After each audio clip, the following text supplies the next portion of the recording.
Evo, poštovani gledatelji, završen je turnir, Vrapče je osvojilo prvo mjesto.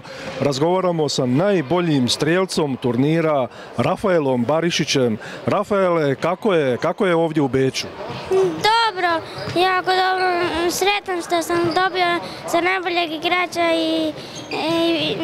i dobar je. I sretan sam što sam zabio jako golova. Najbolji si strijelac, znaš li koliko si pogodaka zabio? 7, čini mi se.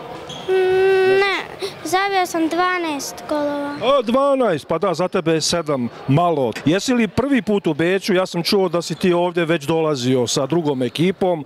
Ovo ti je, čini mi se, drugi put. Da, s Bubamarom sam bio. I kako ti se sviđa u Beču? Jesi li bio malo u gradu ili? Sviđa mi se jako i kad sam vidio kakav je teren, onda sam se razveselio. Znači, sviđa ti se podloga, teren, dvorana.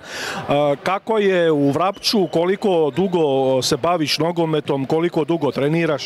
Ja jako puno se u Vrapču sam i pola godine, a u Bubamani sam jako puno bio. Pa sam se u Vrapču bio i u Vrapču mi se sviđalo i sad sam dobio za najboljeg strijelca 2 puta. Fino. Krov Vijena također često dolazi i na turnir u Vrapču. Jesi li igrao u Vrapču kad je bila Krov Vijena? Ovdje nisi. Pa evo, mi ćemo na ljeto, kada vi imate turnir, doći kod vas pa ćeš upoznati još nekoga. Jesi li imao prilike nekoga upoznati od igrača ili ne? Ne, baš. Biće prilike.